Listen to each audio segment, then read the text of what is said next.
Welcome to the Deconstructing Data podcast. I'm Jessie Lezak, CMO at BDEX, along with David Finkelstein, co-founder and CEO of BDEX. Welcome, David. How's it going? Hey, Jesse, doing well, and like your new background. Thank you. I'm seeing your little BDEX block a little better today. Did you move it over? It's Maybe. like on your shelf behind you. Which Isn't that one? This one? the one on your The shelf? blue one? Yeah. On that side? Yeah. I'm trying to point to it. That one right there? Yeah. It's so cool. I may have moved some things around. That's something my daughter made for me years ago. Yes, we all need a little change once in a while. Yeah. But anyway, David, I'm pretty excited about our guest that we have today. In the world of consumer insights, there is a leader who has been making waves and pushing boundaries. And I'm excited to inform you he's here backstage, ready to come on Deconstructing Data. This person's company has been recognized as the #1 fastest growing company in Illinois and the #1 fastest growing software company in the Midwest by both Inc. 5000 and Financial Times. With a background in tech and expertise in AI, this person has been delivering unparalleled solutions to businesses seeking authentic and deep consumer insights. With passion for understanding the world around him and an unwavering drive, it's made him a sought after leader in the space and trusted by Fortune 500 companies to redefine their brand messaging, drive innovation, and make informed decisions through deeper consumer insights. So this person is at the forefront of revolutionizing the consumer insights industry and inspiring their team to push the limits with what's possible. And the mastermind behind all of this, none other than the founder and CEO of QualSights, Nihal Advani. With Nihal at the helm, QualSights is poised for continued growth and success. His innovative spirit and tireless drive is inspiring generations to come and driving impactful change in the consumer insights space. So let's go ahead and welcome him in. I'm going to pull him into the screen. Welcome, Nihal. Thanks for being here. Thanks for having me. Absolutely. Yeah, great to have you on the show, Nihal. I think you got the longest introduction to date on deconstructing data. And in my and in my 28 years in the industry, I don't think I've ever been introduced to that long. So great to have you here. Love to get your input and a little background from you about what led you to QualSights. Love to hear your background and tell us also a little bit about the problems that QualSights is solving. Sure, absolutely. Yeah, we've had quite the journey. Been doing this the last 10 years, and we've actually had a couple major pivots along the way. So we never started thinking that we're going to be an insights company. We kind of got into it several years later. In 2018 is when we pivoted to QualSights. But what we're doing at QualSights is helping really brands understand consumer behavior more deeply, more authentically, and helping them with things like product innovation and deeper consumer empathy. So that's what we do. That's awesome. Tell us a little bit about how you got there, your journey. I would love to hear your journey and what led you to get to the point of starting QualSights. Yeah, it was quite the journey. Like I mentioned, when we first started, we were actually I quit Microsoft to start a travel planning company called Giorama. So completely different from what we're doing today. We did that for a couple of years. Found that while I was really passionate about travel and seeing the world and exploring the world and helping others do the same, it was really hard business to make money. And we pivoted into at that time, 2014, what was really novel with live virtual travel. So travel virtually through live video. This is before live video was cool and prevalent everywhere. And we did that for a few years, not just in tourism, where we worked with state governments to inspire tourism. We also did other things like inspections remotely and education remotely. Even NASA used us for virtual field trips, for example. And we were used by several universities for things like campus tours. After doing that, we found that while we had great tech that was really useful in so many different industries, we were kind of doing this where we were kind of getting some wins but going down, getting some wins again, and it just wasn't steady growth, sustainable growth. And that's where we decided, rather than trying to be jack of all trades, we've got to really be the master of one. And so in 2017, we got into accelerator called 500 Startups out of the Valley. Used that program to, basically validate a whole bunch of different verticals that we were considering or already playing in, and did research to ironically figure out that it was research and insights where we should be in. And that's when in 2018 we made the pivot, rebranded QualSights, and it's been never looking back ever since. So that's the crazy journey we've had. That's awesome. I love a good pivot story because most people don't realize that most startups go through a pivot or two. And, it's always interesting to hear, sort of that progression that you went through. So I love that. Super interesting. Absolutely not. Thank you. Absolutely. Well, should we jump right into our first topic? I'll pull it up on the screen. Quantifying the qualitative, a deep dive into combining qualitative and quantitative, I think I said that backwards, data with QualSights. Could you kick us off on this, Nihal? Sure, absolutely. If you think about the history of research or qualitative research, let's say in general, right, it's all around traditional, methodologies like interviews and focus groups, typically done in a central location, for example, behind a one-way mirror.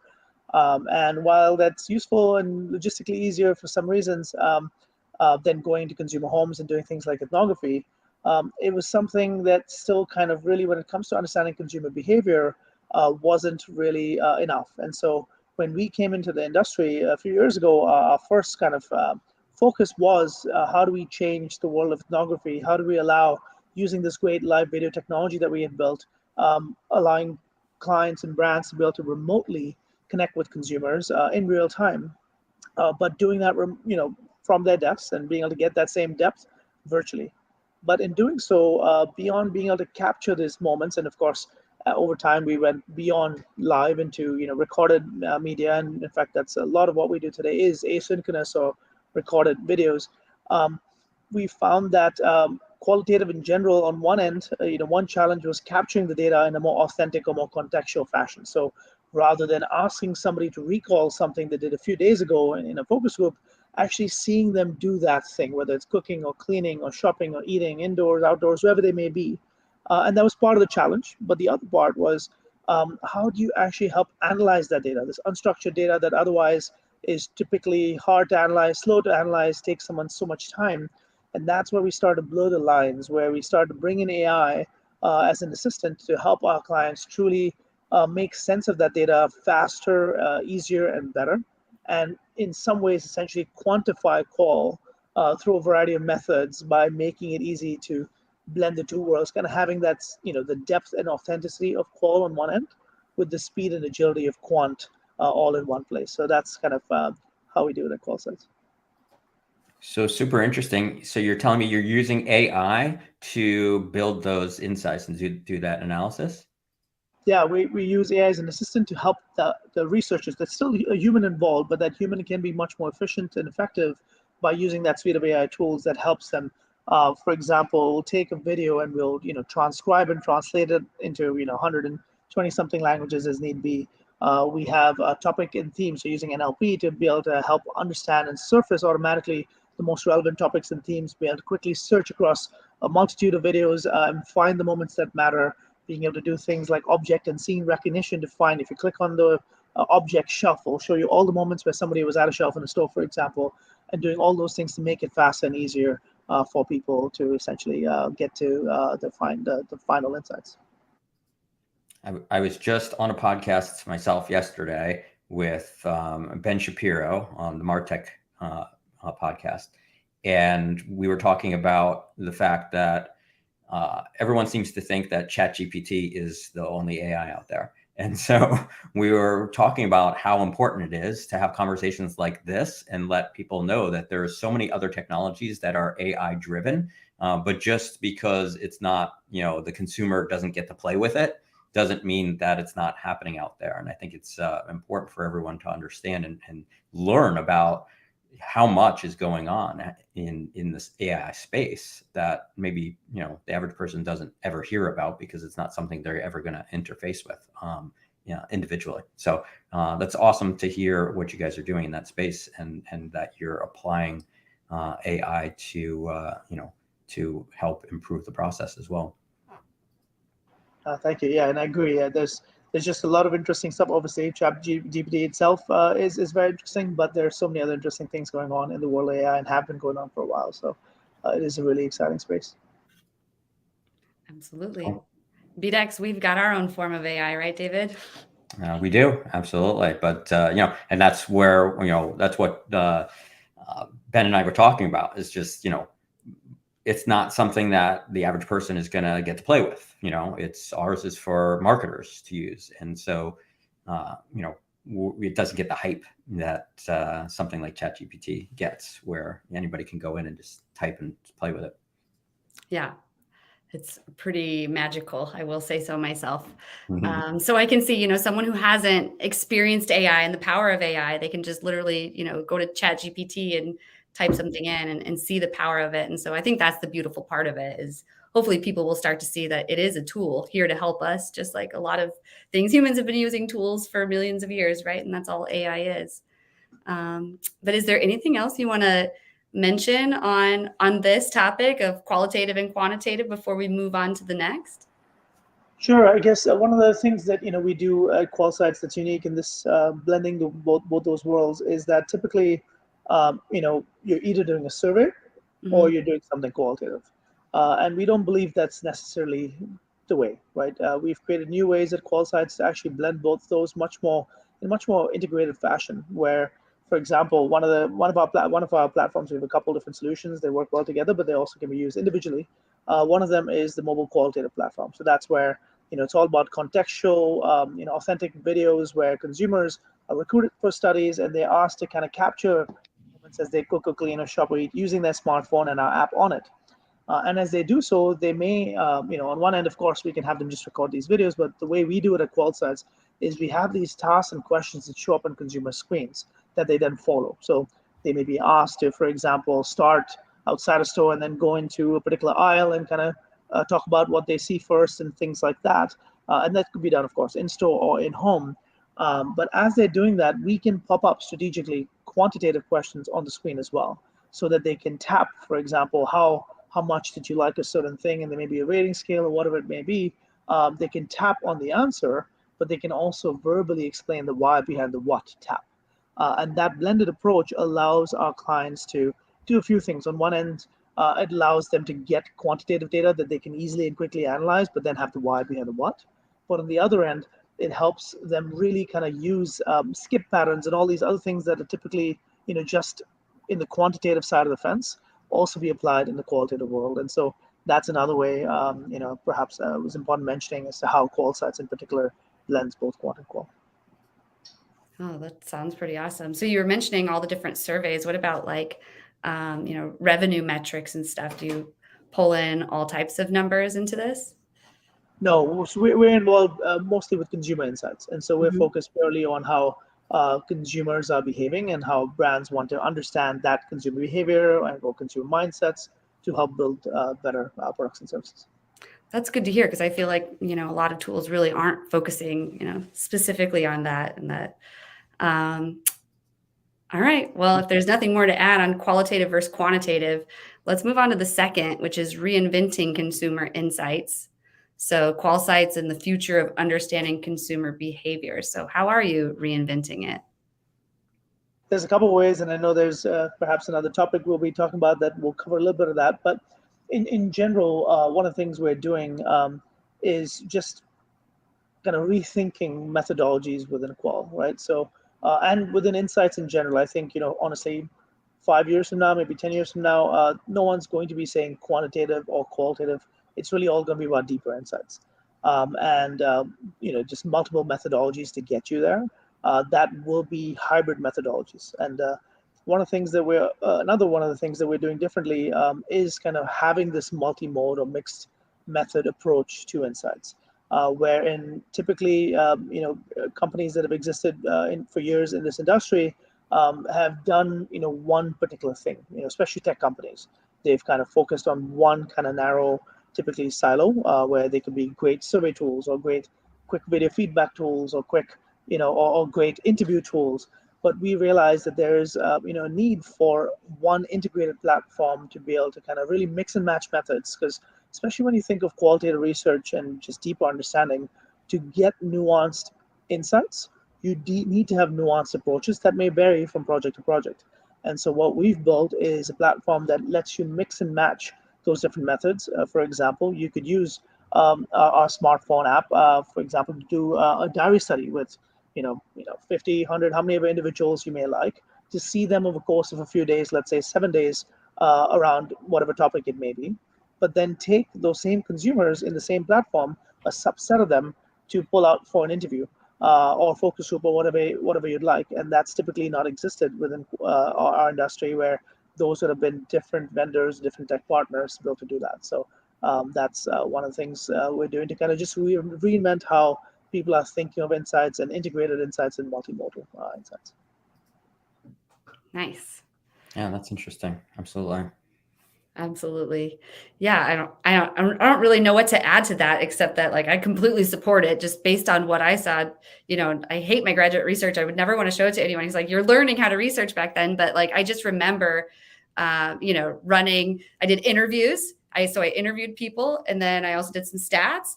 And the interviews is where I got the bulk of the information. And a lot of the interviews kind of guided even the questions that I would ask for later surveys. I think that it's important. People think a lot just about the quantitative side of data, that I don't even think a lot of people really think of content as, data a lot of the time. So I think it's extremely important what you're doing. It's interesting because it's often very difficult to get that information, right? It's difficult to get people to provide that level of input.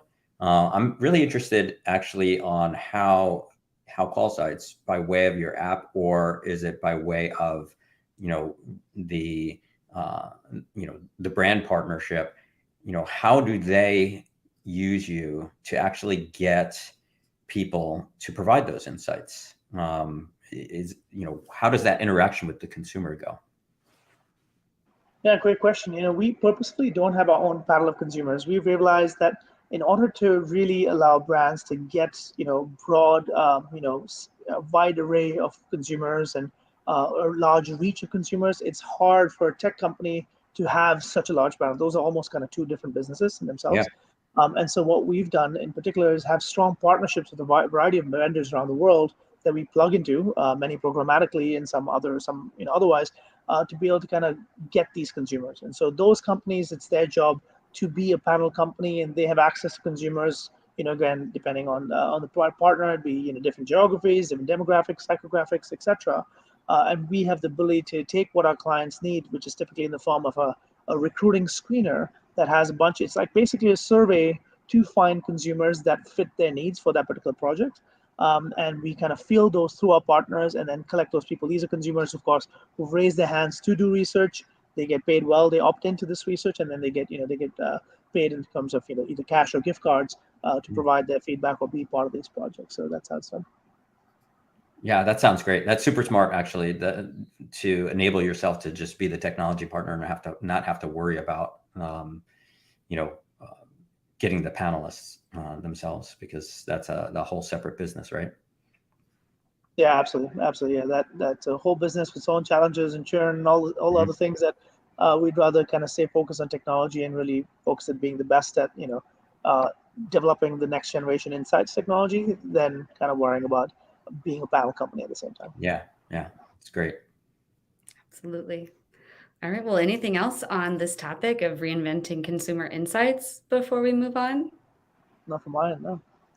What about you, David? I mean, we use our own form of AI to show consumer insights as well, like with Omni IQ, not to like the same extent, but in terms of just the broad idea of reinventing consumer insights, what would you add in terms of like what Omni IQ is doing? Yeah, I mean, obviously it's a more of a broad look at it, but yeah, I mean, we're using AI in a different way completely. And I love that. I love the conversation of just about AI in general, just because there are so many applications to it, right, that not everybody realizes. And so, we're providing insights into consumer behaviors, intents, and things like that. So the idea being that if you are a brand and you're trying to find, you identified a specific, product that you're trying to find, more consumers to purchase, obviously, you got to start with your own first party data, right? So we're always talking about first party data. We're always talking about, being able to use your first party data to understand more about your audience, but also to then reach more people just like that audience. And that's where we come in. That's where our product comes in.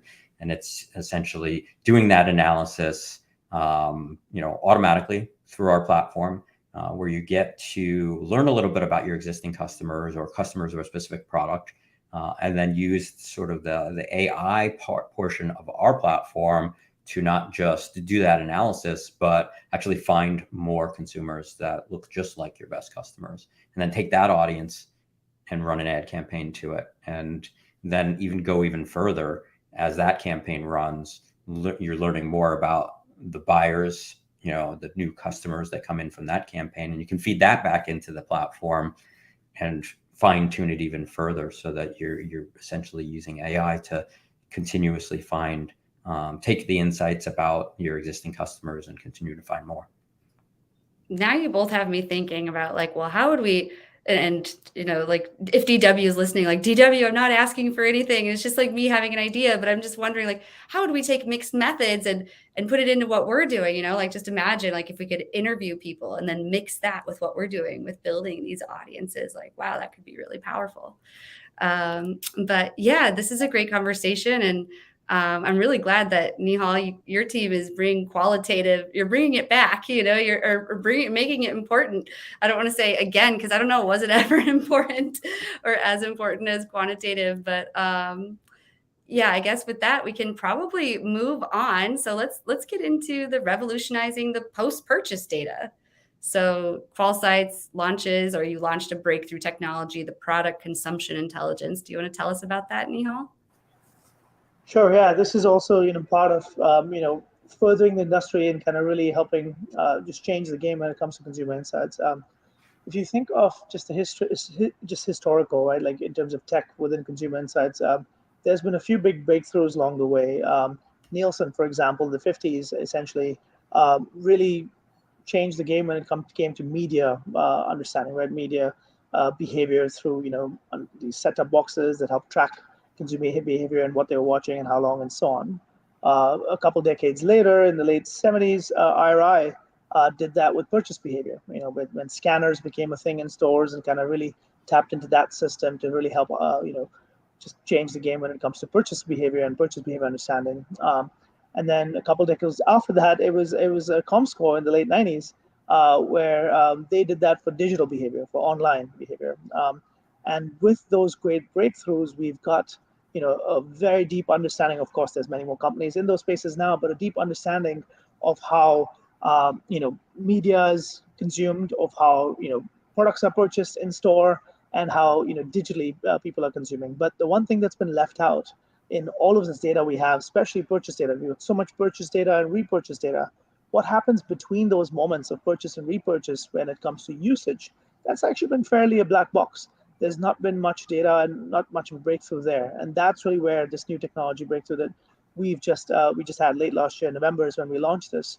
And we're calling it product consumption intelligence. And what this does is, if you think of just insights in general, the holy grail of research or insights has always been passive. In fact, all the three companies and the examples I mentioned were big breakthroughs in passive understanding of consumer behavior. And in that same regard, what we developed is the world's first smart coaster. I have it right here to show you guys.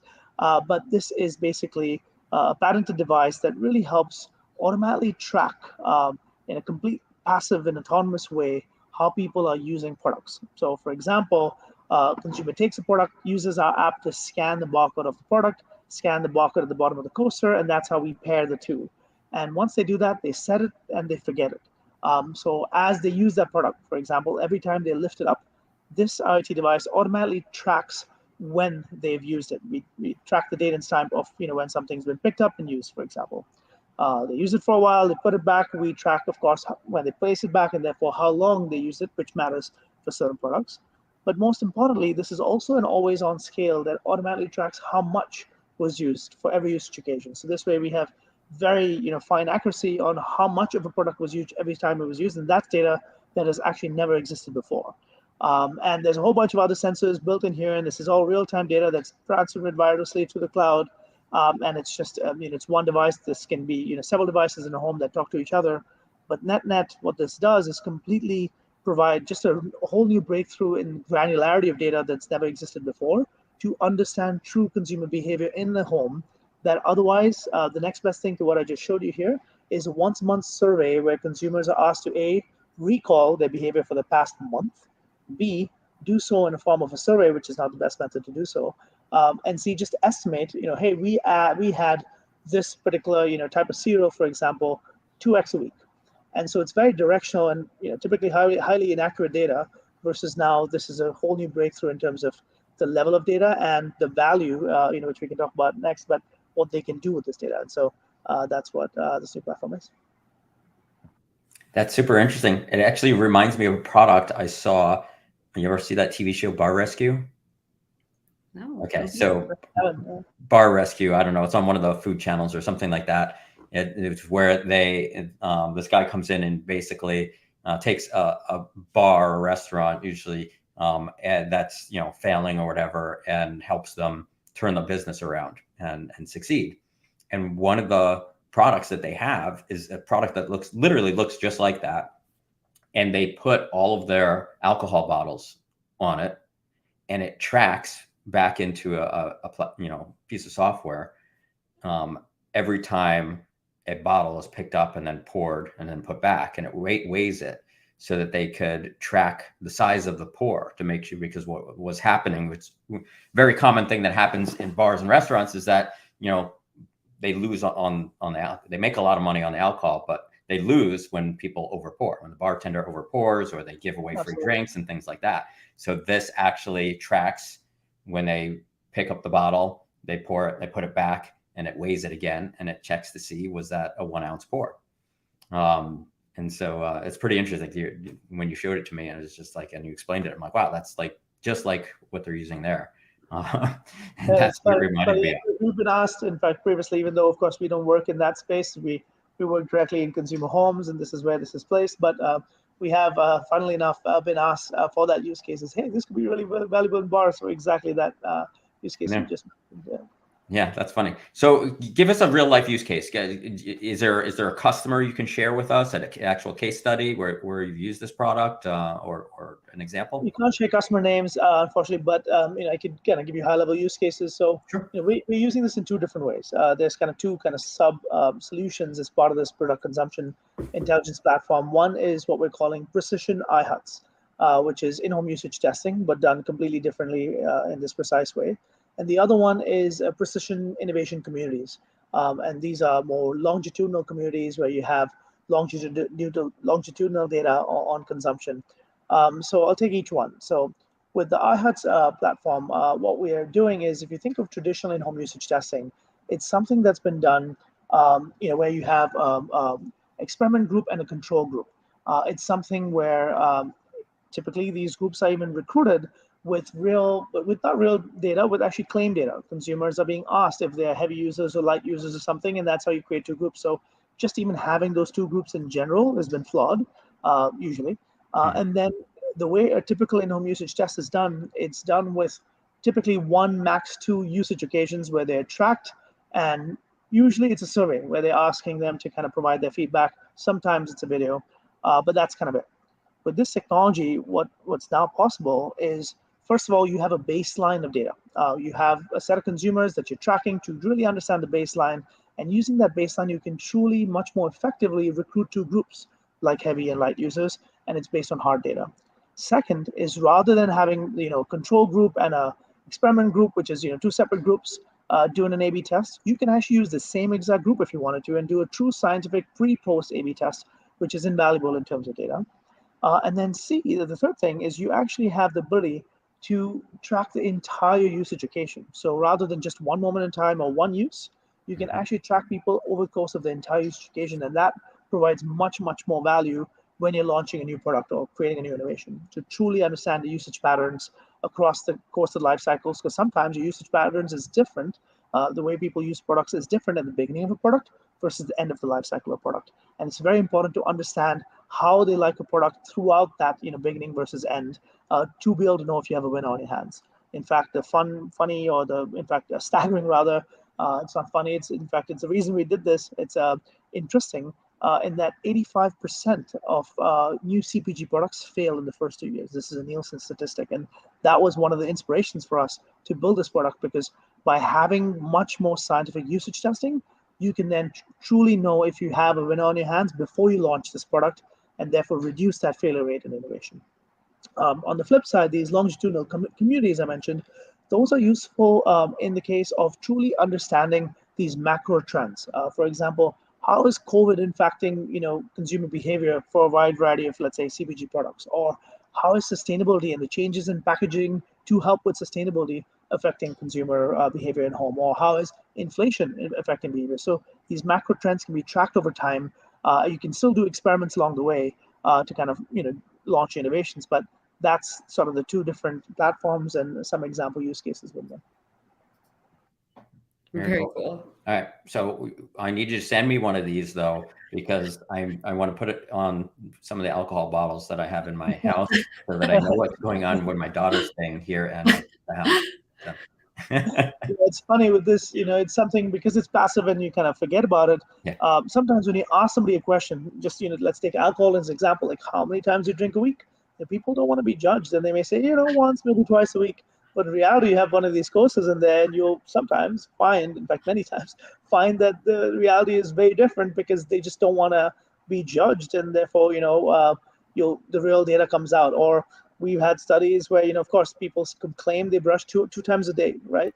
But in reality, when you do the math or you do the research, you'll find that they don't. And this is invaluable, by the way, for toothpaste companies, for example, to when are they, forgetting? For example, when is the times that they're missing that extra brush? Because anything they can do to have that extra usage occasion, or sometimes to uncover new usage occasions, like, people are using product X for a use case that we hadn't imagined, that actually helps the brand to increase the consumption, increase the value of that product, and therefore, increase repurchase rates and boost sales. And so it's, pretty interesting in just the kinds of ways this data can be used.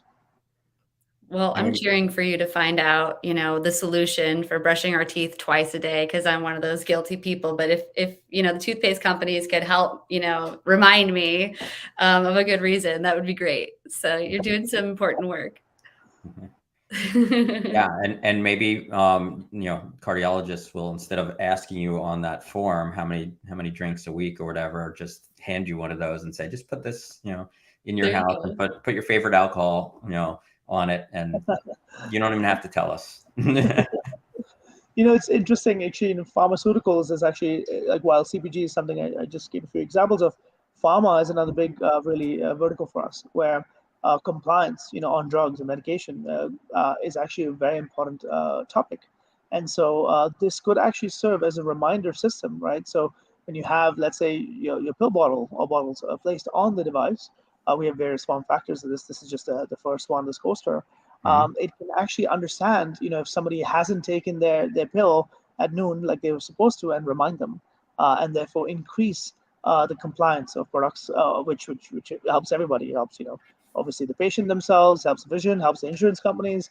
So there's a lot of value there. And separately, even when you're thinking of things like clinical trials, the crazy story is that clinical trials today, a lot of them are still done through paper diaries. People are writing down, what they're doing and how often, and people are being called to ask if they took their stuff. And it's kind of quite rudimentary how those are done today. And so our technology within clinical trials as well has a real potential to be a game changer.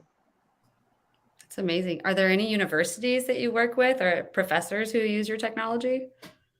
We have professors that are backing this technology. In fact, one from Kellogg, who's been a big investor and actually now is on our board and an advisor over years, and is very bullish on this technology and how this can be used. And so, but no, it's not being used within universities today, but it is something that actually they are. In fact, this professor in particular is actually about to do research with this and our mobile qualitative platform, because they work hand in hand together.